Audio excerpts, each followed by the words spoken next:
Good evening, everybody. Thank you for coming.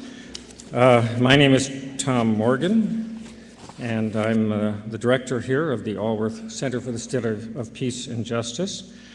And this is the fifth in a series of 5 presentations that we've enjoyed all year. The first one was October 5th of last year, and the overarching topic has been terrorism and human rights. I can't resist just review very quickly what we've heard this academic year, because I've found it very stimulating. And on October 5th, we heard from Michael Sheehan, former New York City Deputy Commissioner for Counterterrorism in New York, and he talked about combating terror the smart way here in the United States for him. And then later in the month, on October 28th, we heard from Columbia University Professor Mahmoud Mamdani, and he talked to us about the roots of Mideast terror and a lot about geopolitical issues.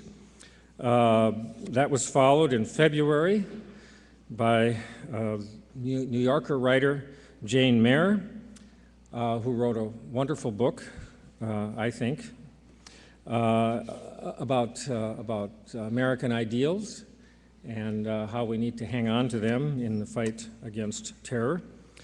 And that was followed last month in March by a University of Chicago professor, Robert Pape, who talked about the phenomenon of suicide terrorism and the strategic logic thereof, which brings us to tonight's talk. And all these talks are sponsored, of course, by the Allworth Center for the Study of Peace and Justice here at the College of St. Scholastica, and we're very grateful to the support of the Allworth family for this ongoing series of programs. We also get significant support from the Warner series of the Manitou Fund, special support from the DeWitt and Carolyn Van Ivre Foundation, and from Mary C. Van Ivre in memory of William P. Van Ivre, former trustee of the college. Additional funding has been provided by the Global Awareness Fund of the Duluth Superior Area Community Foundation and by Reader Weekly newspaper. As always, we're very, very grateful for the support of all these generous sponsors. As we have in the past, a week from tonight, we will have a talkback session at a kind of neutral ground to talk about what we're going to hear tonight and what some of us heard last March. Most of you have got these yellow flyers. I hope you did when you came in. We like to do this because very often our speakers give us an awful lot to think about and an awful lot to process, and we find it helpful to meet again a few days later and talk about what we've heard. And I always like to have people running these discussions who know more about the subject than I do, and that's really not hard to find usually. But in this case, we've invited Hal Bertelsen, professor of psychology and peace studies at UWS. His assignment is mostly to help us process the Pape lecture, which was last March, just before, during the semester break, where he talked about suicide terrorism. And also Scott Lyons, former City of Duluth police chief and coordinator of the law enforcement program at Fond du Lac Tribal and Community College. And his primary assignment is to help us process what we're going to hear tonight from Coleen Rowley. But of course, at these conversations, we all chime in and we have lots to say. This week's, or next week's, conversation will be at Our Savior's Lutheran Church, 4831 Grand Avenue in Duluth, and we're very grateful to the people at Our Savior's for hosting that event. After the talk, as usual, we have opportunity for question and answer, and I invite you to use the microphones as usual to ask questions of our speaker. Following that, we'll adjourn to the lobby and eat whatever they have prepared for us, and we can continue the conversation with our speaker with one-on-one conversation, right? And also one other thing, if you're not on the sign-up sheet or on our mailing list for future lectures, There's an opportunity for you to sign up out there as well, and you'll get stuff in the mail and maybe even email about what we have planned for next year. But let's talk about tonight, okay? Our guest this evening was an FBI agent in Minneapolis when her office got a lead just 3 weeks before the attacks on American soil on September 11th, 2001. A known Islamic extremist named Zaharias Moussaoui had paid $8,000 in cash for lessons to fly a Boeing 747. Minneapolis agents arrested him and requested a warrant to search his laptop computer, but their superiors at FBI headquarters said no. After 9/11, when it became clear that more could have been done, Coleen Rowley testified to the Senate Judiciary Committee about endemic problems facing the FBI and the intelligence community. Subsequently, she was one of 3 whistleblowers chosen as Persons of the Year by Time magazine. In April 2003, following an unsuccessful and highly criticized attempt to warn administration officials about the dangers of launching an invasion of Iraq, she stepped down from her GS-14 legal position with the FBI to go back to being a special agent, GS-13. Coleen Rowley grew up in a small town in Iowa and graduated from the University of Iowa Law School with honors in 1980. After joining the FBI, she served as a special agent in a variety of assignments in the United States and in Paris and in Montreal. In 1990, she was transferred to Minneapolis, where she assumed the duties of principal legal advisor. She retired from the FBI at the end of 2004, and in 2006, she made a bid for the U.S. House of Representatives from Minnesota, but lost to Republican incumbent John Klein. Ms. Rowley has authored a chapter in Patriotism, Democracy, and Common Sense, published by the Milton Eisenhower Foundation. She currently lives in Apple Valley with her husband Ross of 31 years. She has 4 children and 2 grandchildren. Ladies and gentlemen, please welcome Ms. Coleen Rowley.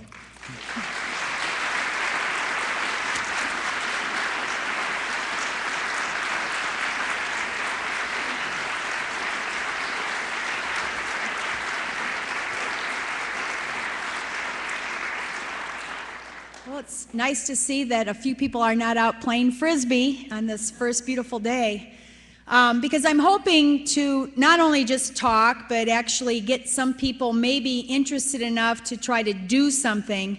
You know, the talk here is Obama's response, and I think, frankly, it's unfair to put the onus of trying to, change his promised change on him alone. I think this is actually what the country, the people of our country need to do, and if, for instance, he's making a mistake or doing something wrong, it is up to all of us, not just to sit there, say I'll vote in 4 years or mumble with ourselves, throw our shoes at the television. It is our citizens' duty to actually first of all, educate ourselves. You've had some wonderful speakers this last year. Educate yourself on the issues and then take action yourself. So I'm hoping I can get you at least thinking about this. Now, your first speaker, I happened to listen to this guy Sheehan, which I hadn't heard of actually before. He was very articulate. He gave a wonderful talk. And the best thing I liked I didn't agree with everything he said. But the best thing about his talk was he did ask the right question. He said this is how to defeat terrorism without terrorizing ourselves. You could also say how to defeat, you could go from there, maybe make it a little stronger to say how to defeat terrorism without we ourselves becoming the terrorists. And Eisenhower also had another great way of asking this question. He said, Dwight Eisenhower, the problem in defense is how far can you go without destroying from within what you are trying to defend from without. There's a tension. And, at the table tonight at dinner, we talked a lot about fear and how fear really makes you stupid and dumb. How many people remember Barney Fife? Law enforcement. The law enforcement best model, community policing, was Andy Griffith. Why? When the fugitive escaped from Mayberry, Andy Griffith kept his cool. Meanwhile, Barney Fife ran to Andy screaming for his bullet. And Andy was smart enough never to give Barney the bullet, because he knew at the end of that half-hour sitcom, Barney Fife, his fear having gotten the better of him, would end up handcuffed to the tree. There's a show, actually, Barney's screaming. He's been handcuffed himself to the tree. And Andy would have to catch through his cool and calm. Community policing and the criminal justice system, it's got its flaws. We have convicted innocent people. There's been all kinds of flaws in the system. However, it is the best thing we've come up with so far. And adherence to law and ethical norms is key, and instead of doing dumb, silly things. Edmund Burke had a famous quote. He said, "Nothing so effectively robs the mind of its ability to act or to reason as fear." Well, the terrorists want, that's their tool, terror. They want to make you stupid and dumb and act like Barney Fife.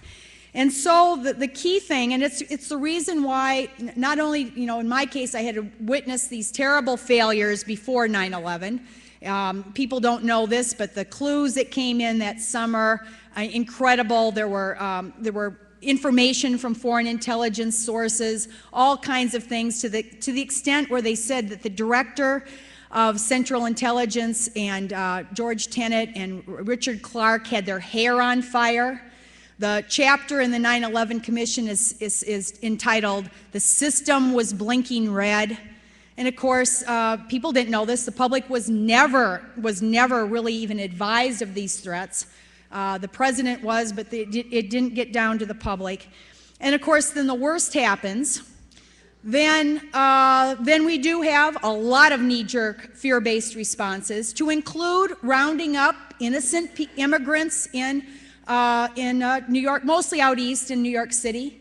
Some of them had lapsed visas, but none of those 1,000 terrorists that were originally rounded up, it was kind of a mini Guantanamo, none of them proved to be terrorists. Very quickly in October, 1 month later, they were saying that anonymous officials were saying, those people we have in custody aren't talking. We're going to have to take the gloves off. So already within a month, they were talking about going, as Jane Mayer explained to you, to the dark side of really violating the law. And torture, for instance, isn't just a little law. It's not just a policy. It is jus cogens.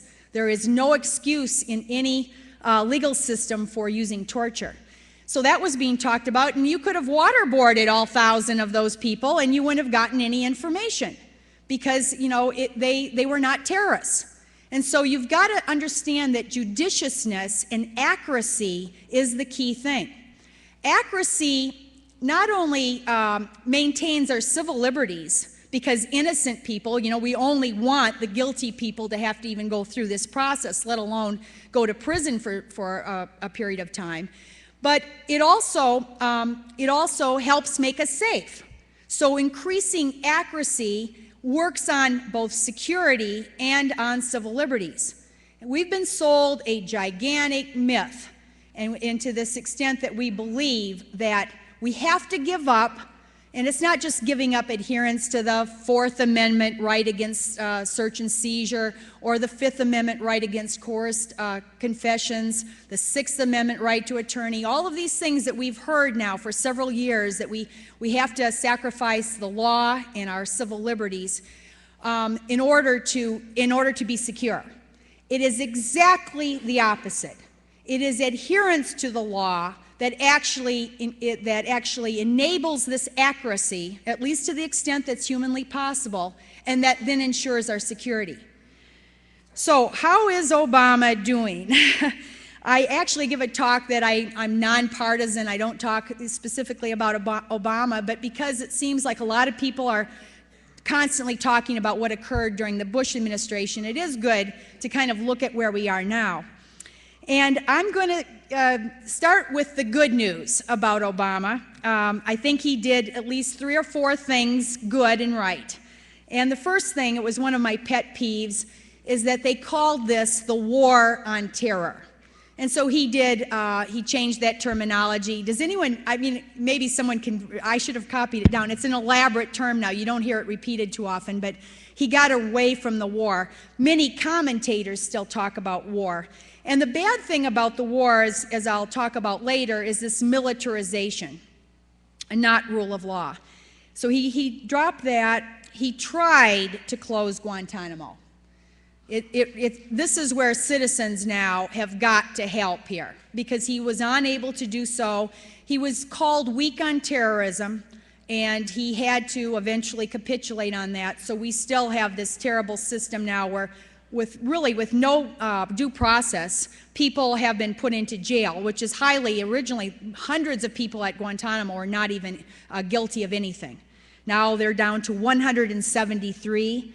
But it's still terrible, and it's giving us a black eye all over the world. He ended torture through an executive order, and he did it quickly. There's a problem with that executive order as opposed to doing it in a more thorough, definitive way. But at least he for a short time has ended torture. I just talked to an activist who came back from Bagram. And there are many people who are worried that there's still a dark side, black sites going on, and that there's still people being put into secret prisons. This was actually a liberal activist who was a former head of Amnesty International, and he assured our table that, in fact, the Red Cross now does have access. So for a time, at least, that looks better. He also did away with the color codes. I talked to the people earlier today, and I said that was our pet peeve, because we were just scaring people, crying wolf needlessly between yellow and orange, and these color codes got abused for political purposes, and so Obama has done away with those. Let me think. What else? I had a fourth one here. I'll come across it as I'm talking. So those are good. And now let me start on the bashing. Because I do think, to a large extent, Obama has picked up the mantle of this war presidency that Bush initiated. For me, when I was watching, this was a few months ago, and I saw Obama. He had flown to Afghanistan, and he was addressing the troops. Apparently it was in the middle of the night, so they had to all be woken up. They kind of looked, they were at attention, but they kind of looked a little sleepy behind him. And he was giving this speech about how we would stay in Afghanistan and never give up on our commitment to Afghanistan. And he had on the same bomber jacket, leather bomber jacket, that I recall Bush giving these talks in. And so it was like, oh my gosh, I mean, you really are carrying forward with this exact same thing. Yesterday, 295 legal experts, professors from around the world drafted a letter that basically criticized the fact that Obama was treating this Private Bradley Manning in a cruel and inhumane way. And just let me read a little part of that. The letter, which includes signees from prestigious universities around the world, specifically called out Obama for his law background and completely indicted him for his actions regarding Private Bradley Manning's treatments. President Obama was once a professor of constitutional law and entered the national stage as an eloquent moral leader. The question now, however, is whether his conduct as Commander-in-Chief meets fundamental standards of decency. That's pretty scathing. And when you think about 295 legal scholars saying this, one of whom was Lawrence Tribe, was Obama's own constitutional law teacher. And now even asking whether somebody with a constitutional law background meets fundamental standards of decency. So I think you can kind of see the efforts to reduce terrorism and maybe categorize these 4 different factors that are going on. This is much broader than Michael Sheehan's, which he was just looking at domestic terrorism inside the United States. I'm looking at the whole world's terrorism as well as domestic. And I think the first factor is the use and reliance on military might. You know, when Obama ran, he implied, at least, that he would return the country more to a judicious rule of law and use more of the criminal justice system than using this might makes right military force. He did actually explicitly promise to end the Iraq War. He didn't promise explicitly to end Afghanistan, but most people, politicians speak, who were judging his candidacy, judged that he was more of the peace candidate. And in fact, now, just having launched this last military action bombing of Libya, we are in the longest wars in the history of the United States. Of course, Afghanistan is the longest, then Iraq. Many people think Pakistan and Yemen, both of which have been bombed, so I don't know if you count those or not. And then the last one, Libya. And the last one was quite egregious in that there was not even a consultation with Congress. And so, of course, this is very illegal from that sense. The launching of the war on Iraq, some senators, I think John Kerry says he wasn't fully apprised, and so they said that their authorization shouldn't have covered Iraq. But this was not even an attempt to consult with Congress.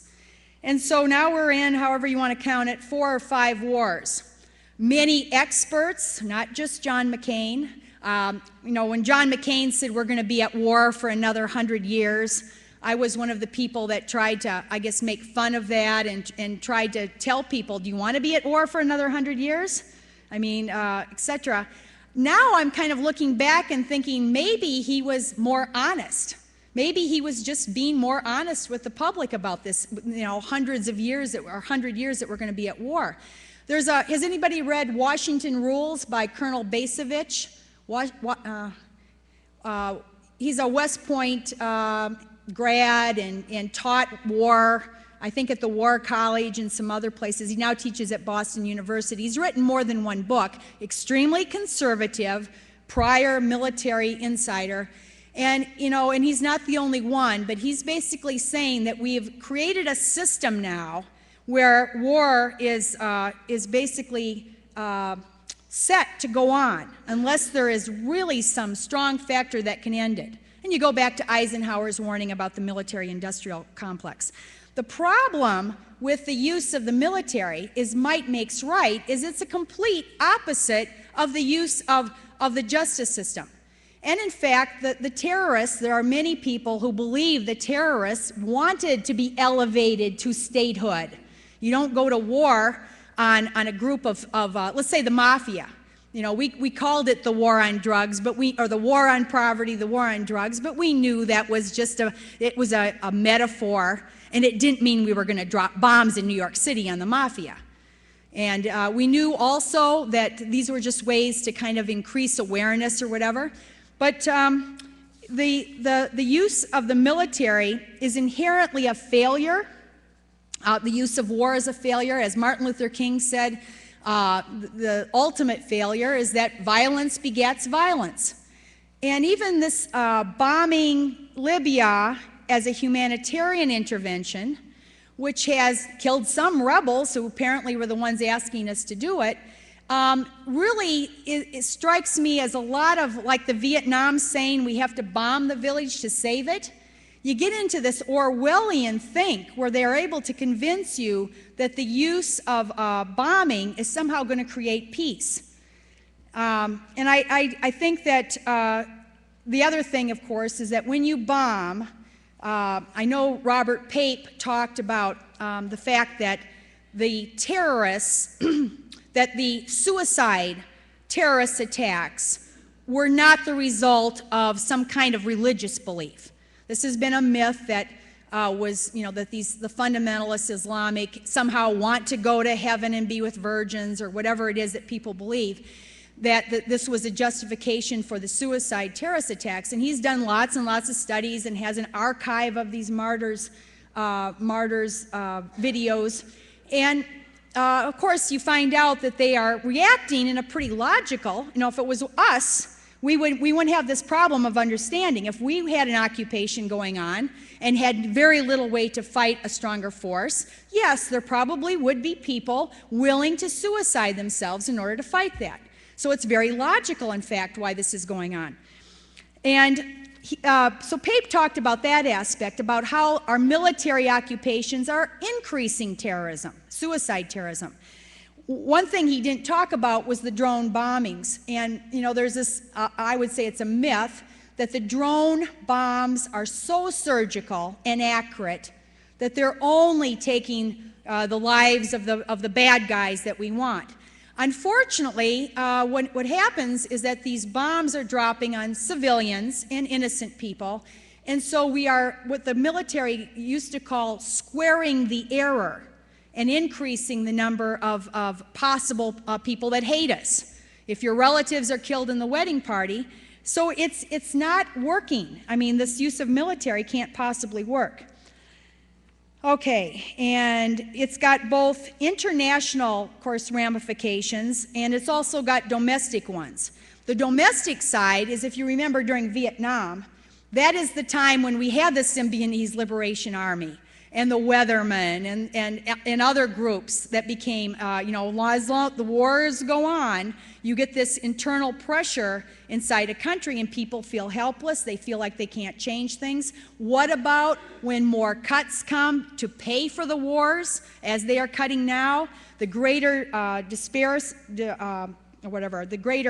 disparity between rich and poor, all of these things that the war has a lot to do with, the blowback back from the war. We stand to actually see greater, and we actually have seen people, these aren't really written about a lot in the paper, but there have been significant domestic terror. Gifford, people knew the Gifford shooting, but my goodness, I paid attention the last couple of years, and there were a number of other domestic terrorist attacks. The shooting of the one abortion doctor, but there was also a guy in Knoxville who went into a Unitarian church and shot. He went into the Unitarian church because he wanted to shoot liberals. This was about 2 years ago. A guy shot someone at the Holocaust Museum. So, I mean, we've had several of these. They don't get a lot of play. The second factor is what I don't have my flipper. I need my flipper to audio-visual help. I learned how to use the flipper. Okay.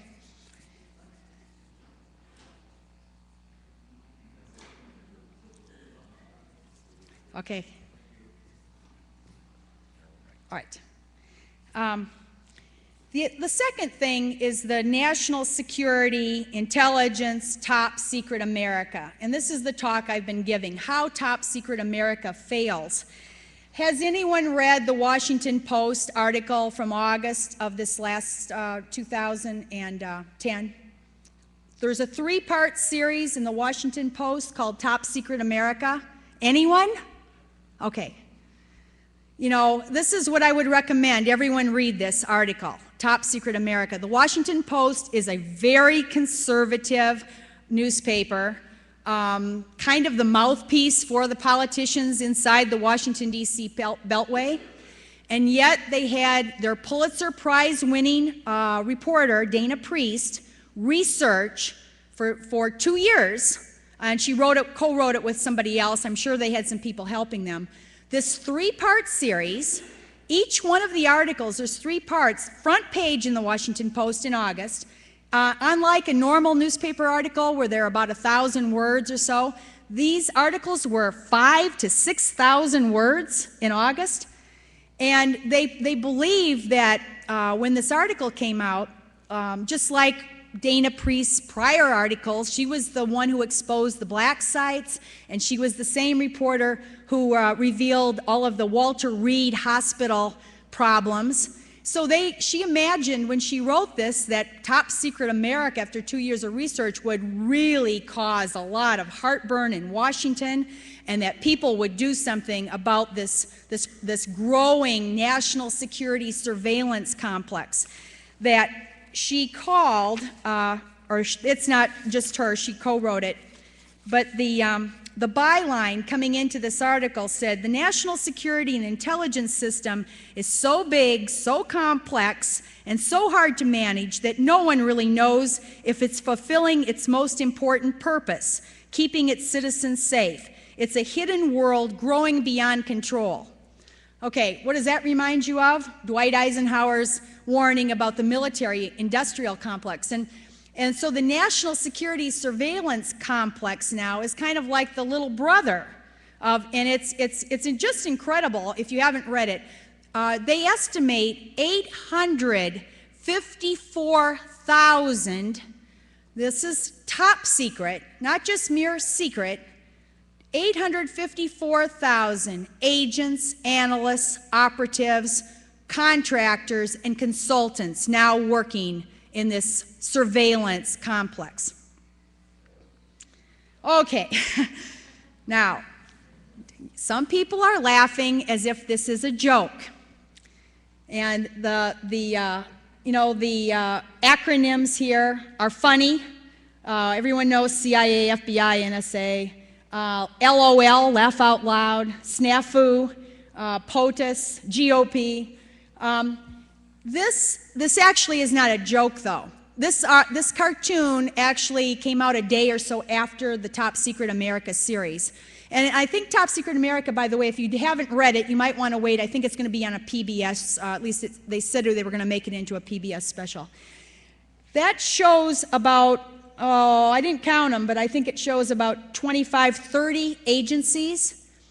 There are 3,000 agencies, both government agencies and private contractors now, all in the effort to detect and stop and preempt terrorism. This is not a joke either, because when the one overweight bureaucrat with his coffee cup says, that's a great chart there, but who actually catches the terrorists?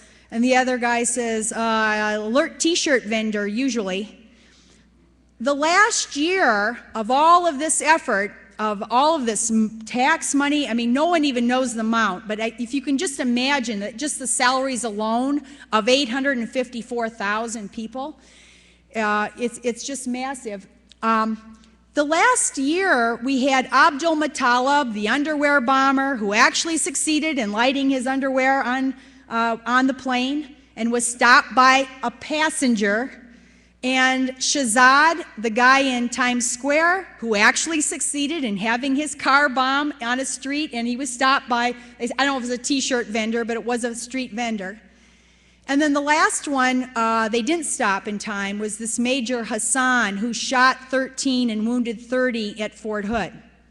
So there were, whenever they say, well, we must be doing something good because we've never been attacked. There's never been another attack. That was never true, by the way, because we had the anthrax. People forgot the anthrax terrorism, which occurred right after. But we have had these terrorist attacks and attempts, none of which were detected by Top Secret America. They were stopped by people in the public. And why is that? Well, after 9/11, one of the many mistakes that a guy named Poindexter proposed was a thing called total information awareness. And people probably remember it was the logo or the icon was a pyramid with this big all-seeing eye. And the thought was as if we were able to collect more information on everybody, we would be able to preempt all acts of terrorism. It sounds good. People want to believe this because, we want to be safe and we're scared. And so some people said, no, that goes too far, and everybody thought that it died. Poindexter, by the way, I think was an Iran-Contra guy. And he wasn't, he wasn't well thought of. So they thought that total information awareness died. But in fact, it morphed, and actually lots of these agencies all have forms of this. Only they came up with cute acronym names for their own massive intelligence collections. And most of these, of course, are not are quantity over quality. I'll just give you some names. I used to read these and try to get effects out of the audience, but I'll just do it quickly. There's one in the FBI that's called the Terrorist Identities Data Mart Environment. The acronym is TIDE. You wouldn't believe how much time people spend behind closed doors coming up with these names. Probably like the Pentagon does with its Odyssey Dawn name, or whatever. And this, when it was proposed in Congress, I think it was Sensenbrenner who asked questions about it. He asked a couple of questions. How many records? And it was something like 6 billion. There was like 20 records for each man, woman, and child in the United States for this one database in the FBI, the TIDE database. And then Sensenbrenner asked a very good question, astute question. He says, well, does this work? If you input all the data into a computer, is there actually a computer program that will tell us who the terrorist is? People want to believe that. And the answer after Homeland Security commissioned the National Academy of Sciences is it's not possible right now. We want to have that trust that computers are our salvation, but it's not possible at this point to put in all of this vacuumed up information. Now, you might know that the NSA began vacuuming information very quickly after 9/11. And it was warrantless, illegal vacuuming initially. It, of course, is against all the laws. You had to have a warrant for getting these things. And a couple of their database names were, I like this one, Factual Analysis Threat Solution. In propaganda, there's a thing called glittering generalities. And, that sounds great. A threat solution, who wouldn't want it? The acronym is even better. It's FACTS, F-A-C-T-S. The NSA also had novel intelligence from massive data. So again, they're just selling this idea that you can get good intelligence from massive data. There's a whole bunch more. FBI had one, System to Assess Risk. The acronym was STAR. The Pentagon had one called Threat. I said had. I think these are all, this one isn't going on, but most of these are still. The Pentagon did have one that said Threat and Local Observation Notices. The acronym is very macho, TALON. And that actually was gathering information on threats to military bases on various anti-war groups. They had 2,800 reports about individuals before the ACLU shut that one down. Now, here's the problem with this idea of novel intelligence from massive data or total information awareness. When 9/11 happened and people were questioning Rumsfeld and saying, why, you had all these clues, why didn't you solve this? Why didn't you stop this? His response was, well, intelligence is like a fire hose, and you can't get a sip from a fire hose. Well, if it was a fire hose before 9/11, it is Niagara Falls now, or maybe a tsunami. It's like you're trying to find a needle in a haystack, but let's add hay. I read in one article, I don't know if this is true or not, but with all this vacuuming up of data, the FBI served 200, I know this is in the news, the FBI served 200,000 letters. There's no 200,000 terrorists in the United States. 200,000 letters for credit records, bank records of American citizens. A lot of it fear-based. I've read that there's 1.7 billion pieces of data being added and inputted to these computer systems every 24 hours. So you can just imagine what this kind of haystack is right now. I'm going to have to cut this talk real short on this part, but when I taught FBI agents, you know, the levels of greater intrusive actions that you can do from the time when you can just, you know, data mine all public information, to detain someone temporarily, then to arrest someone based on probable cause, to monitor someone, to listen into their phone calls, as I did in the Mafia in New York, required probable cause, and then you get to a jury that evaluates it, that's the standard is proof beyond a reasonable doubt. And even when you get to the very top of this triangle, at the very top, a defendant gets to appeal and say that there were mistakes made in the procedure. Now, that's the criminal justice system, and as flawed as it is, at least the greater intrusive actions cut down the number of suspects, because you get increasingly higher levels of required evidence that you have to have. When you get 9/11, you take that little triangle and you turn it upside down. That's what the fear did. And the bottom is Guantanamo. No level, no evidence, no standard, nothing. Bounties were paid. That was it. And of course, the monitoring is the same thing. No probable cause. We're just going to get it on. So it's no secret why this is occurring. And then, of course, we all now have this so-called, you know, war on terror. It's not the term anymore, but this effort now has been turned inward in the United States. It's been turned domestically on U.S. citizens. In the Twin Cities, there are 23 anti-war activists in Minneapolis and in Chicago that they haven't been charged yet, but they've had their homes raided, their offices, their computers taken, and they've been subpoenaed to the grand jury. It's based on the Patriot Act has a really broad definition of material aid to terrorism, which would any humanitarian who is trying to, even one humanitarian I think did give his socks or something to some foreign group, and he's in prison for that. But a missionary or someone like Jimmy Carter trying to hold monetary election fraud, because the Patriot Act says it is expert advice and assistance to a foreign terrorist organization. Everybody's read 3 Cups of Tea, Greg Mortensen. You know, he's had to talk to, guess who? The Taliban, in order to create schools for girls. So this really broad definition is now leading to really some really insane results.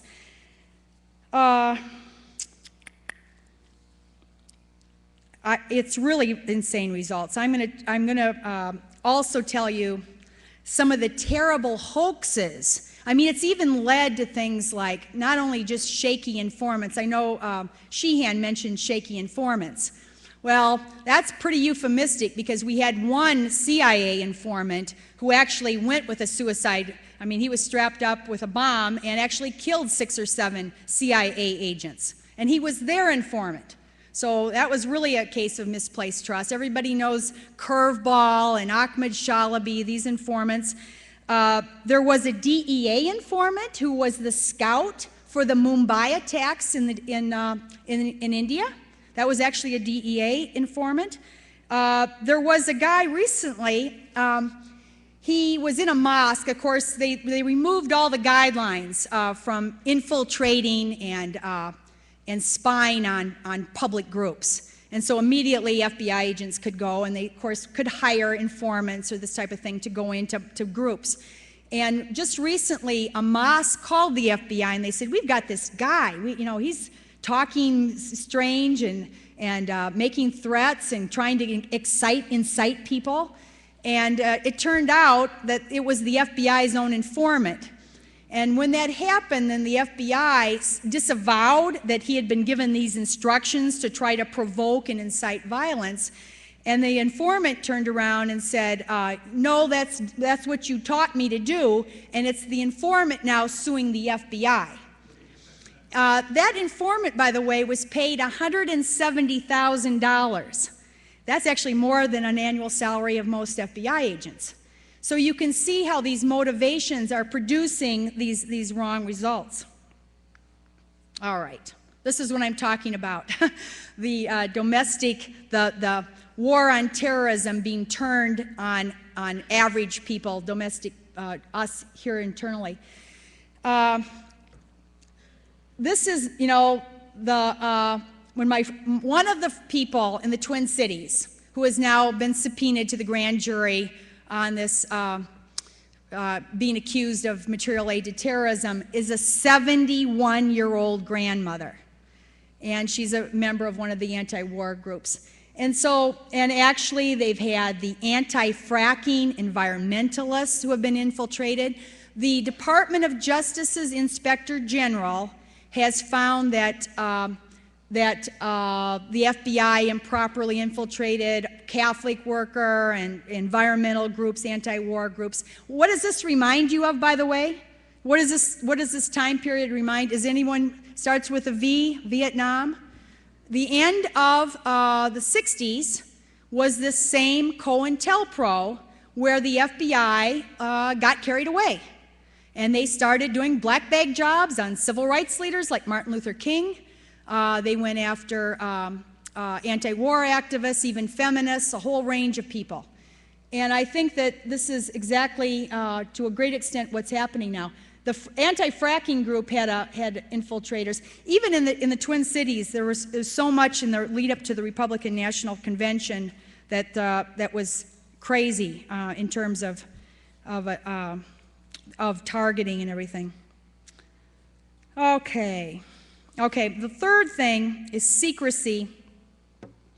Okay, when Obama was campaigning, one of the main promises he made was to reduce the secrecy, increase government transparency.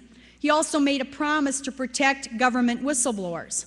And he did that because, of course, he was on the other side, and those whistleblowers about the illegal warrantless monitoring, other things, if we don't know what's going on, how the heck can we stop it or correct it? But, in fact, that's 2 years later. There's still no whistleblower protection for civilian government employees. There's been every year for about 7 years, there's been a bill that has died in Congress, even though it gets passed unanimously, because most of the Congress people are afraid to say that they are against exposing fraud, waste, abuse, illegal action, or a serious risk to public safety. They can't find it to argue publicly, but every year a secret hold is put on that bill. And just this last year, a secret hold was put on in the Senate, and it died again. Not only that, but the Obama administration is actually prosecuting whistleblowers, and he's prosecuting some of the whistleblowers who were whistleblowers about illegal actions that the Obama administration perpetrated. Okay, this doesn't make a lot of sense, does it? Except that, maybe I have a reason. I think that it's an effort to control and kind of control public opinion and maintain power. But Ron Rittenhauer, does anybody know who he is? During the My Lai massacre, there was a cover-up afterwards. And we've seen this again with Stryker Brigade and Abu Ghraib and other instances now. But in Vietnam, this My Lai massacre occurred. Ron Rittenhauer was this guy who exposed it, along with Seymour Hersh. So every year they give an award for bravery, somebody who stands, speaks truth to power. And this year, either today or tomorrow, they're giving the award to the NSA. He was a GS-15 official who actually was, or is alleged to be, accused to be the source for some of the aspects of the NSA's warrantless monitoring. And there are many whistleblowers that are being prosecuted. The famous example right now, of course, is Bradley Manning and WikiLeaks. I wrote an op-ed that got published. I'm so proud. I got an op-ed published in the LA Times this fall entitled WikiLeaks and 9/11, What If? And this is counterintuitive to the propaganda that we're hearing, but secrecy does not protect you, okay? You need an amount of necessary secrecy when you're investigating a criminal group like the Mafia. If you tell them that John Gotti, that his social club is microphone or bugged, it won't work. So there's a certain minimum level of secrecy you need. But this excess secrecy that has taken place is actually harmful to security. You know, people say, what I don't know won't hurt me. Not true, not true at all. And in fact, the 9/11 Commission concluded that it was enabled due to a failure to share information. Not only inside agencies, not only between agencies. To this day, there's an FBI agent who can't tell us, he's been gagged and cannot tell us why the CIA did not tell the FBI about the 2 terrorists that came in a timely manner, came into California. It was not only inside agencies and between agencies, but with the public. And so this idea that we need to now prosecute people for leaking is really completely backwards. And in fact, the Department of Justice has gone a step further in that one of their recent briefs, they conflated spying for a foreign country. They said it's worse to public leak information to the public than it is to sell secrets to a foreign enemy country, which makes no sense unless you are considering the public as the enemy. I worked with that terrible spy, Robert Hansen, in the FBI. I didn't know him really well. I think I rode an elevator with him a couple times. You know, he sold secrets to the Soviet Union for 22 years, and his secrets did get people killed. And he was eventually prosecuted, but his wife got to keep his FBI pension, her portion of his FBI pension. And so you have this idea that now that leaking or giving in from whistleblowing to a newspaper is worse than spying for a country. It makes no sense at all. I haven't told you the worst hoax of all of this secrecy, and this is what can happen in secret systems. In 2003, a guy named Dennis Montgomery came to the CIA and he said, I've got this unique system whereby I can decode Al Jazeera broadcasts to tell you, to discern what the terrorist threat is. I won't show you how it works. He was kind of a magician here. This is the CIA that he sold it to. I won't tell you how it works, but I have software that can decode the barcodes or something from Al Jazeera. And with this, he said that there was a threat based on airliners from Great Britain and France. And the CIA was so concerned that they turned these airliners around. In fact, they even discussed following them or taking down one of the airliners based on this guy. The CIA, by the way, also paid him $10 million contract for this secret decoder of Al Jazeera. Now, France, when their plane got turned around, started to look into it. They got miffed and started looking into it and found out it was a hoax. And so they eventually went to the CIA, and eventually the CIA was convinced that the guy was a hoax. I don't think they got their $10 million back. And because the systems and the secrecy, they didn't tell the Air Force. So this guy keeps going, even though he's been found out to be bogus. And eventually, he actually sold the Air Force a $3 million. They said that he got $20 million. This was recently exposed by the New York Times, this whole hoax. And this is probably the epitome, although maybe it's the tip of the iceberg, because of this system we've created that actually. And then he kept going. On 2008, during the Obama's inauguration, he claimed there was another threat from Somalia. And finally now, there's so many lawsuits that he's being sued, this Dennis Montgomery, who is the source of it. But the government sits in the courtroom and won't let anybody, they monitor it so that information can't get out still. I think the worst thing, besides the reliance on military, the growth of the national security complex, the excess secrecy, lack of transparency, no whistleblower protection, is perhaps this whole idea of the war powers presidency. And Mr. Morgan said that years ago, it's been a while, but you had John Yoo to speak here. Did anyone remember hearing John Yoo? the author of the torture memo. He now teaches law at Berkeley. And he and others are the authors of this theory that during war, the president gets to override the judiciary and the legislative branch. We really don't have three branches during war because the president gets all of these powers due to his commander-in-chief. And I've listened to John Yoo. Frankly, right now, and here's the good thing, John Yoo is crowing. He's written op-eds crowing that he's been proven correct on his theory of war presidencies because Obama has not returned any of that unitary executive power, war presidency power, but it has in fact accumulated more to himself. I'm going to take questions, but I just want to close with something that one of your other speakers, Robert Pape, has. I don't know if he got this far when he spoke here, but I found this in one of his papers. And it's very telling because of this, the larger issues in this effort to reduce terrorism. He's looking at America's massive decline in power. A nation's relative power is based on its economic wealth. Did he talk about economic wealth?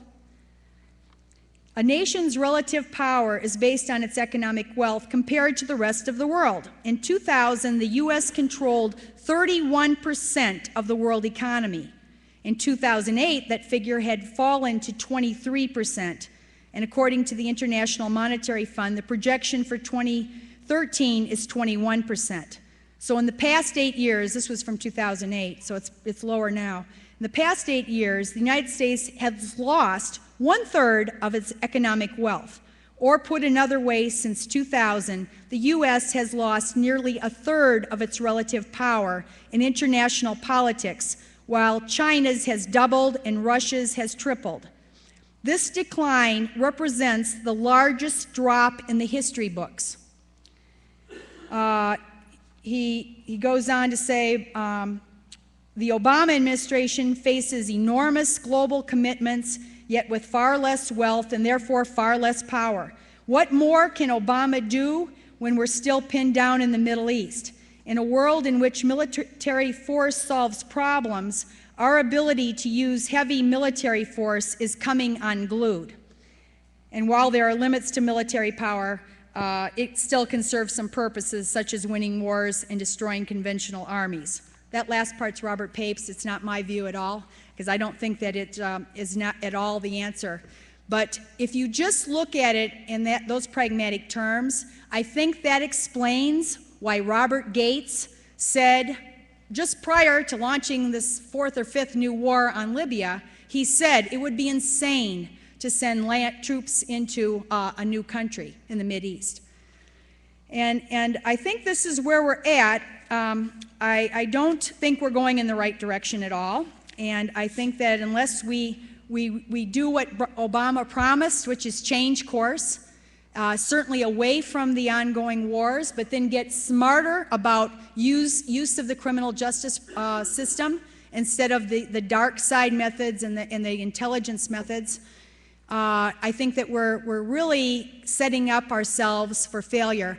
I'm thinking we need a church committee.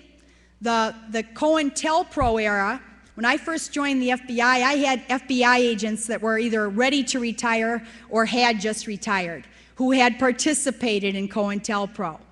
And they warned me, they kind of chuckled to some extent about all that surveillance, thinking that communists, J. Edgar Hoover thought communists were everywhere, and he sent the FBI out to spy on Burl Ives and Pete Seeger and teachers and brought Hollywood people, all these people. So that some of it was, in a way, if you weren't a victim of that, it was kind of funny to somebody who was participating because you knew it wasn't right, but you got to collect your paycheck. And actually the FBI agents liked it because it wasn't dangerous. And so some of them thought it was funny. The ones who had gotten into trouble under COINTELPRO warned me, and there were a few, said, don't ever follow the green light. These people, these officials at the highest levels will tell you to do these things, or at least encourage you to do these things. And then when it is exposed, they will be running for the hills, claiming that they never said to do this. And the little guy will be left holding the bag. And I think right now we could probably substitute the word terrorist for communist, and we're looking at this whole COINTELPRO repeating. And the answer is to everyone call up Walter Mondale. He was on the church committee. He's one of the last people alive who was on the church committee, and tell him to write an op-ed or something, because we need to get more scrutiny of this massive. The Washington Post article, Top Secret America, as good as it is, got no reaction. Almost, there's a handful of people who have even read it. It was like a tree falling in the forest.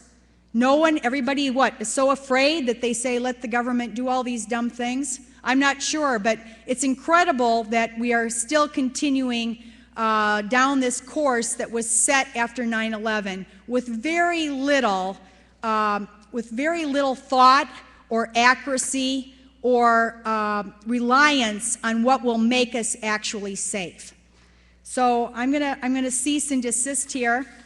And hopefully I can get a joke in at the end, but I'll take some questions. Thank you very much. Thank you very much for a really good talk, and now we will take questions, and I encourage you to ask questions and not make speeches. We had one speech already. Go ahead. Question. Thank you for your very provocative conversation on the war on terror. I want to go back to a comment you made about the FBI having served over 200,000 signing letters. National Security Letters, NSLs, Okay. under the Patriot Act. Okay.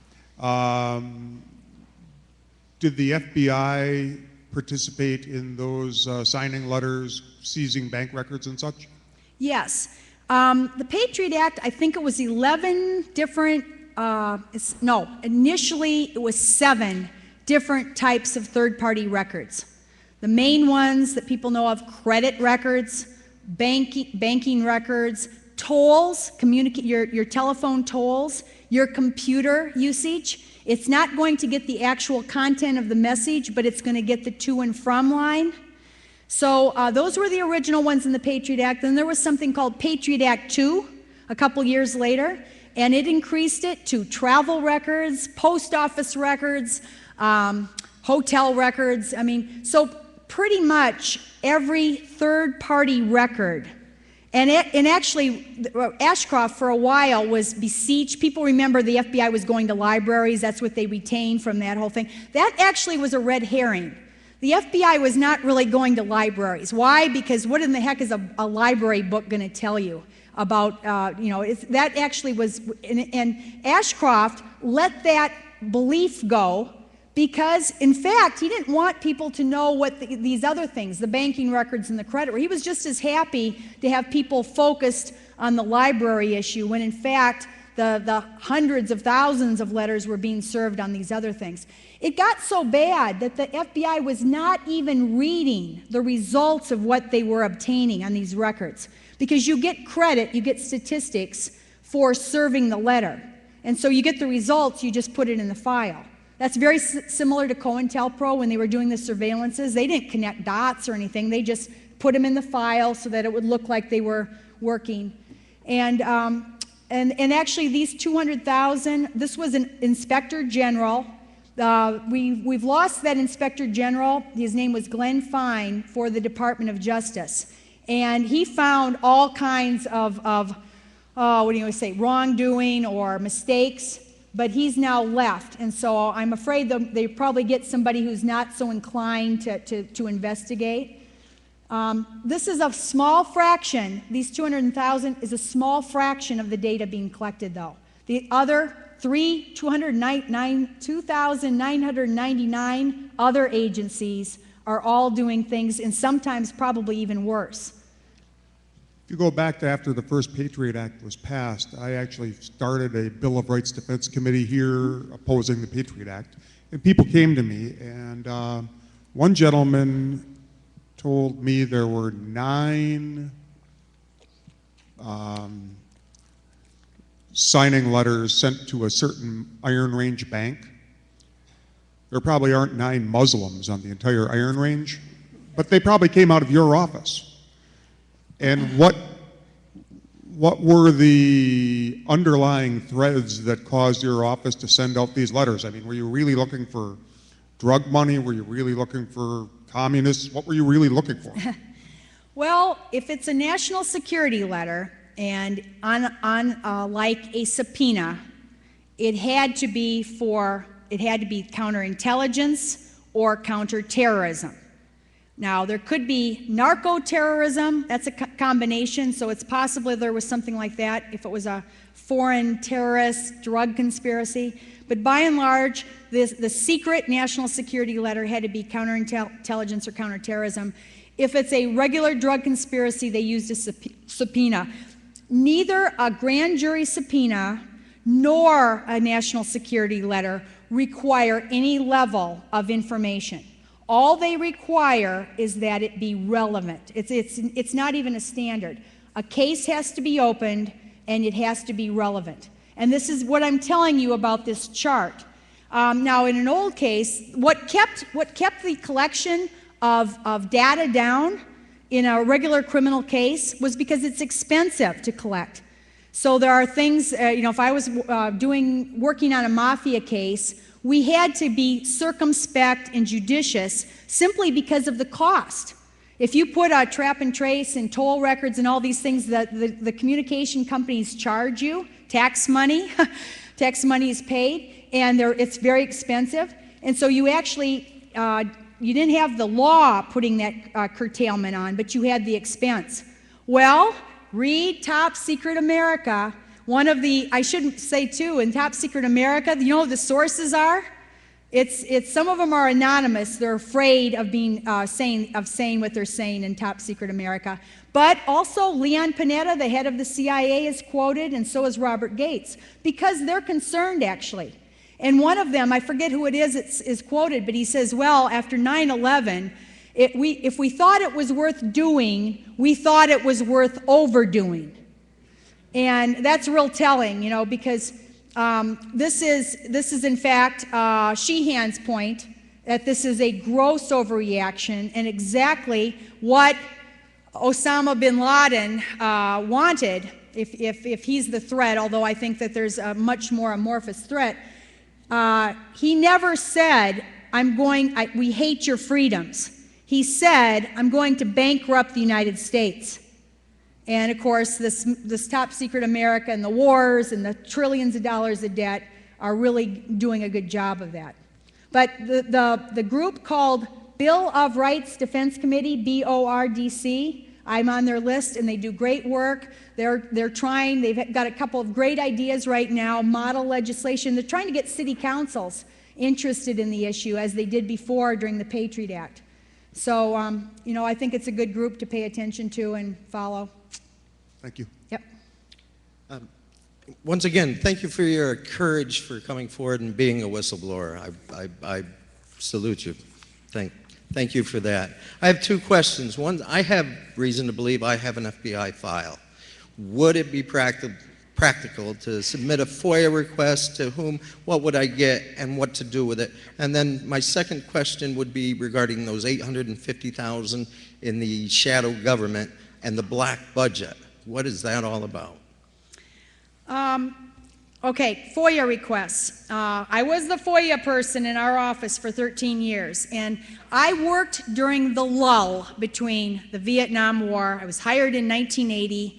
Vietnam was over. The church committee had come up with its compromise thing in 1978.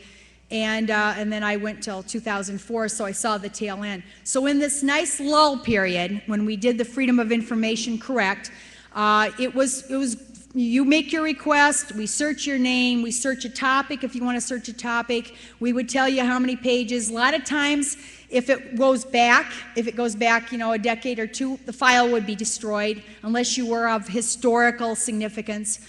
But it was pretty cut and dry. 90% of the people who wrote the FBI had no files at the time. I suspect now that's greatly changed. And in fact, because of the case in Minnesota, we've had a lot of activists make their own requests. And one of the things that the FBI likes to do is kind of, I'll talk to you later afterwards, but they will tell you they have no main file. And the main file is kind of misleading because that's just who's the subject of the case. So they could have a file on, let's say this lady here, they could have a file on anti-fracking suspicious something or other. And your name could be there. It could be hundreds of pages about you in that file. And they'll still write you and say, we could identify no main file.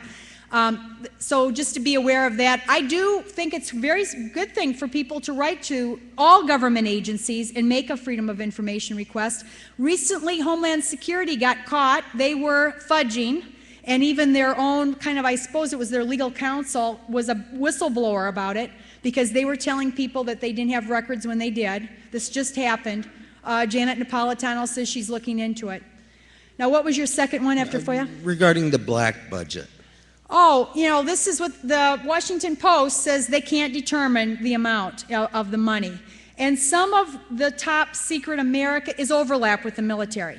But we do know a couple of things. We know that the military budget, and some of this national security surveillance is part of it, is 58% of all discretionary spending. It's a huge cost when we talk about the spiraling debt, it's a huge cost. And what else do we know? I'm guessing when you talk about a Blackwater, by the way, I should say the breakdown. Of the 3,000 agencies, 1,200 or so are government ones, where people like myself are working in theory for the public good. We're getting taxpayers' money. We don't have private incentives. 1,900 are private contractors like Blackwater. And those private contractors tend to be paying because they're in it for profit. So their salaries tend to be higher than the government salaries.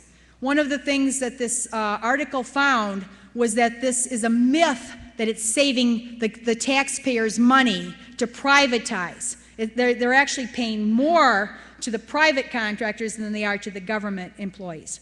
So it's a lot, and follow the Federation of American Scientists by Stephen Aftergood. That guy has been on that issue of what the budget is for a long, long time. And I think the last thing I read is he's getting some data finally after all these years. He's finally able to get some data about it. But it's a lot. Thank you. Do you believe that Israel controls the United States? Ooh. I haven't read the study by Walt and Mearsheimer that this isn't about the country of Israel, but this is about lobbies. I listened to the end of Stephen Walt speak once at Harvard, and I think that their research was very well documented, and I think that the neoconservative group, and this neocon group, the best source is Seymour Hersh's book. What's the name of his book? And he's talking about the Iraq War and how the lead up to it, and I think he called it a cabal, and this group of neocons, whatever. And yes, that group, Wolfowitz and Pearl and Scooter Libby and that group, and not only people in government, but also people that are the talking heads that you see on television and controlling, what's the name of the American Enterprise Institute, and some of those groups are hugely influential. They are hugely influential.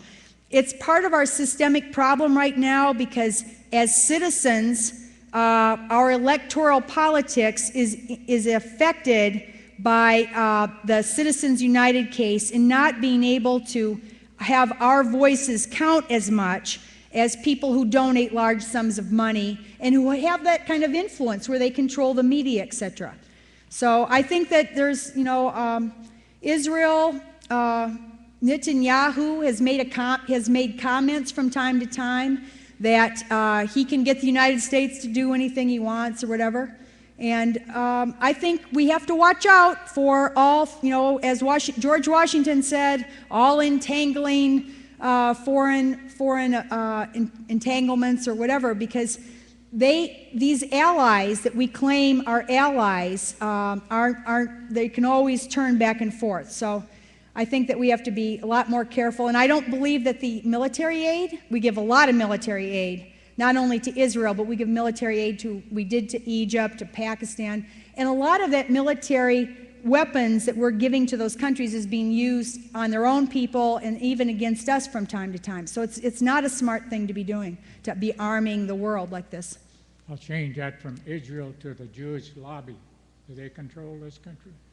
I don't think APAC, American Israeli Public Affairs Committee, is the group that Walt and Mearsheimer looked at. And there's also a couple of books, I won't be able to remember the names of these books, where they have actually, through FOIA, gotten FBI files that if you go back to when APAC was formed in the 60s and 70s and trade agreements were worked out, that a certain amount of spying was occurring. The FBI investigated APAC officials for spying. And so there's some evidence that some of these groups are, again, they're working at cross purposes. And you have to understand that all lobbying groups, special interest groups, have to be, they shouldn't be, controlling any kind of government official. But I've said we should have ABSCAM again. You remember ABSCAM? Back in 78, 79, the FBI director at the time, William Webster, you can imagine this happening now, where the executive branch would actually send the FBI undercovers in to see which congressman would take the money, this bribe money. And I think we maybe should get that again. We should have something like that right now, because we have a form kind of almost of legalized corruption, special interest corruption in our country right now. And the average person, especially if you don't have the money to make big political donations, is having a very hard time having their voice heard. And I think that APAC is one of the groups. It's not the only group, but it certainly is one of the powerful, influential groups. I got one more question. All right, we'll come back. Okay. All right, so just to give this some local perspective, that IG report that you mentioned specifically names Loaves and Fishes community in Duluth as one of the groups that's been monitored by the FBI over the last 10 years. So if you go to northlandantiwar.com, you can see a link to that. What group was? Say it again. Loaves and Fishes, the Catholic worker community here. But my question for you is if there are any law enforcement agents in the audience, what you would say to them if they were being asked to participate in unlawful surveillance of our community. I would say, and in fact, this is funny because I gave a talk in the Northfield Public Library in 2008, August of 2008. It was in the lead up to the Republican National Convention. And there was a march on the RNC, so there was a woman talking about the march on the RNC. There was a vet for peace talking about the vets were going to all dress up in orange jumpsuits the day before, about being against torture in Guantanamo. I was there because I was talking about our Peace Island picnic that we were going to hold at Harriet Island, trying to think who else. There was one more. So there were 4 of us speaking in this public library. 35 people at most of them gray-haired in this library. And I wasn't paying attention, but there was a guy in the back ducking down behind the woman. And it turns out 2 of the 35 in that room were detectives, and they were sent to spy on this group. The guy that was ducking down had been on the FBI's Joint Terrorism Task Force, and he thought I was going to recognize him. And that's why he was ducking behind. There was maybe even one more that was in the room. So out of 35, 3 were infiltrators, spies. The reason we know this is his name. He was originally a Bloomington detective, Richard Greeless, and he wrote a book. And the title of his book is called Cop Book. And I didn't read the whole book, but the last chapter is about what he did in the Republican National Convention. Okay, so it's happened before. I'm sure it's happened more than once even. What I would say is the same thing I tell the young people who ask about joining the FBI. People often say, well, you know, Coleen, you're saying all these bad things. And this isn't the FBI's fault, by the way. This is a systemic green light, and probably the FBI is the least of the worries compared to other groups like Blackwater or whatever. But it's not, again, it's just this overbroad and overreaction. What I tell them is it's a good job, and you know, if you join for the right purposes, which is to, you know, work on reducing crime, criminal justice and social justice have a large overlap. There's nothing so not only exciting but fulfilling and rewarding as stopping a crime. There's cases of kidnappings, for instance, and if you could find the kidnapped victim, that is unbelievable. If you can solve a drug case or a murder case, all these things are very good. But one thing you must do if you join any group or organization is you must keep your integrity and keep your critical thinking skills. And this is what, if we had anybody sitting here, that's what I would hope, that it's a teachable moment, that, you know, they would see some of these things and maybe recognize that this is not correct. And I would also suggest go talk to some of those old, if there's the people who are still around that are from the COINTELPRO era, and have them tell you what the mistakes were that they made, so that you don't repeat them. Yeah. Okay, all right. Okay. Do you believe that 9/11 in Oklahoma City were inside jobs? I don't have any information about Oklahoma, because that didn't involve the Minneapolis office very much, so I don't have any information other than what was in the papers about it. I know that Timothy McVeigh had read the Turner Diaries, which is this very right-wing book that actually had a model for bombing a federal building. And people, you know, this does influence it, and that he was also impacted by Waco, having seen what happened at Waco. So other than that, I don't know much more about McVeigh. On 9/11, when you say inside job, I do know that we don't know the full truth at all about 9/11. That 9/11 commission, and I'm on record as saying that we should have a new, fuller, more complete investigation of 9/11, because I know that the full truth has not come out. But neither do I know of any specific deliberate, premeditated action, for instance, as, you know, involving bombs or anything like that. I have no specific information of that myself. But I do know that there have been cover-ups of some of the intelligence that came from abroad and things like that. So I know we don't know the full truth about it. Thanks for your talk and your service. One of the many casualties of the war on terror, either under the Bush administration or Obama, despite his, in my view, more or less Orwellian changes to the definition. I don't remember, as you didn't, what he's calling it these days, but one thing that seems to be in common is dispensing with the rule of law.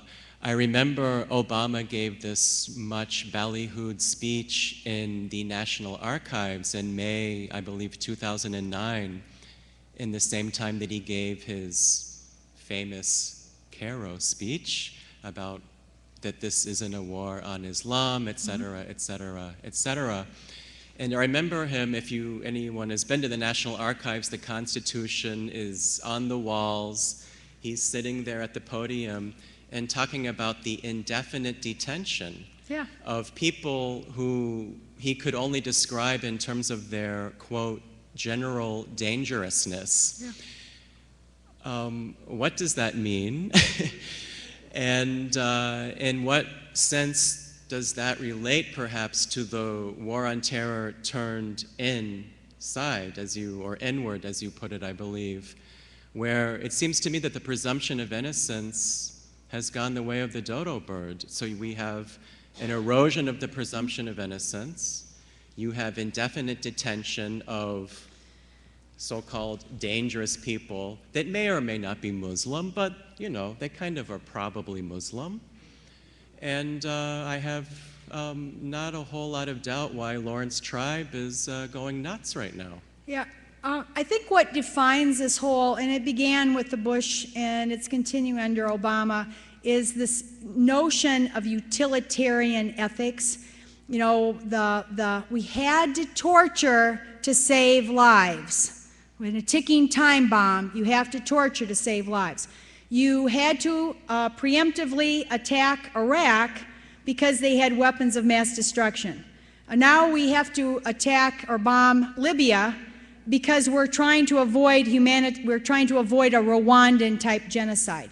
All of these are the same thing. They're making up an end. They're all a hypothetical that has been made up. No one knows if we've prevented a humanitarian genocide. You've made that up. No one knew if there was weapons of mass destruction. No one knows the ticking time bomb. You're considering that you're so smart that you can figure out the end, and then you say, we have to violate the law and these norms. These ethical norms and these legal norms have not evolved to the state they're in right now for no reason. Somebody just didn't dream up jus cogens, never torture, thou shalt not kill. And I thought it was very worrisome when Obama accepted the Nobel Peace Prize and distanced his way of thinking from Martin Luther King's. Martin Luther King had a very strong, nonviolent approach, and Obama said, well, you know, but I believe that we must, you know, stay in this war, etc. So he made a big difference. It's inherently, the rule of force is inherently going to be at odds with the rule of law, and it's not going to make us safe. It's just that simple. Yeah, I think it was it, forgive me, I think it was Jon Stewart that said Obama has now bombed or killed more people than all other Nobel Peace Prize recipients combined. Last question. And then I've got to do my joke. Okay, I would say airport security and TSA is a good example of our so-called war on terror. First, we started off with any fingernail clippers, then it was shoes and liquids, and let's just hope and pray that somebody doesn't come up with an explosive suppository. Which brings us to the point about the Patriot Act and the war on so-called war on terror. Would you agree that maybe the Patriot Act and the war on terror is more of a war on the American people than it is on terrorists, with this data mining and all this information they're gathering against law-abiding American citizens as opposed to the terrorists? Well, you forgot that forced nudity at the airports, you know. Forced nudity being the first step in the harsh interrogation tactics that led all the way up to waterboarding. And one of the things about forced nudity, what's the point of that? It's something called learned helplessness. Learned helplessness was the brainchild of the psychologist Martin Seligman, who, when he was young, shocked dogs in their cages and learned that if you open the door after you've shocked them, that they will now be helpless and they'll just sit there, they won't be able to escape. Seligman has just been given a $10 million no-bid contract now for the military to reverse learned helplessness for optimism, because our military has such terrible high levels of PTSD and suicide. Can you imagine this? This is incredible. So what do we have here? This idea that you can control the public, you know, whether it's learned helplessness or learned optimism, that we have devised these either marketing or psychological tactics, use of propaganda to control not only people in foreign countries that we want to do things or whatever, but also in the United States. And I think we are seeing this now on a lot of levels, that we are ourselves kind of, you got to be very careful. I mean, everybody should learn about propaganda and learn how to read carefully, because that this is being, you know, turned a little bit on the United States as well. And certainly the secrecy, just keeping us from not knowing what's going on. So, okay. Oh. Just one thing. I think the proper term for what's going on today is the attitude of the people. They are sheeple. Sheeple, yep. That's why I want everybody to inform themselves. Howard Zinn had a great quote. I won't be able to paraphrase it, but he said, the major atrocities committed by mankind, war, genocide, Holocaust, have not been because of civil disobedience, but because of civil obedience. And, you know, there's psychological studies that I talk in my ethics lecture about how people want so much to please others that they always pick the same line, the same short line as the other two, even though it's longer. They do it because they want to fit in. With the Stanley Milgram test and the electric voltage test, they got people to give a high shock to somebody else because there's a guy in a white coat telling them to continue the experiment. And so I do think that this is the time, really, where we've got to be very careful. Our media is not doing the good job that they did 40 years ago. When Ellsberg got the Pentagon Papers, there were 19 newspapers who defied the Department of Justice court order to print those Pentagon Papers. The Washington Post took down 2 of their reporters, actually got a source kept secret for 30-some years, and actually went after Nixon. Can you imagine a newspaper doing that now? So this is where we really have to be more adamant ourselves. Secrecy is the worst thing. I told a group recently that my new favorite bumper sticker was "Jesus loves WikiLeaks." And you can get this, by the way, from the Catholic Worker. It's online, and they actually send it to you for free. This is on the back of my car. Now, it's the quote, though, is from Mark 4:22. And Mark 4:22, New International Version, is, "For whatever is hidden is meant to be disclosed, and whatever is concealed is meant to be brought out into the open." So, you know, this idea about secrecy being a good thing really goes against every major, certainly the Bible, but also many other philosophies and religions. Remember Lord Acton? The famous quote was, "Power corrupts, and absolute power corrupts absolutely." Lord Acton had another quote in which he said, "Everything secret degenerates, even the administration of justice. Nothing is safe that does not show how it can bear discussion and publicity." So,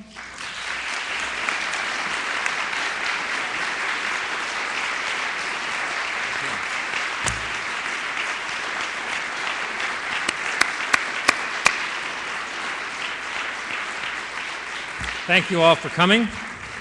And now join me and Ms. Rowley for whatever they have out there, cookies and coffee and celery. Thank you for coming.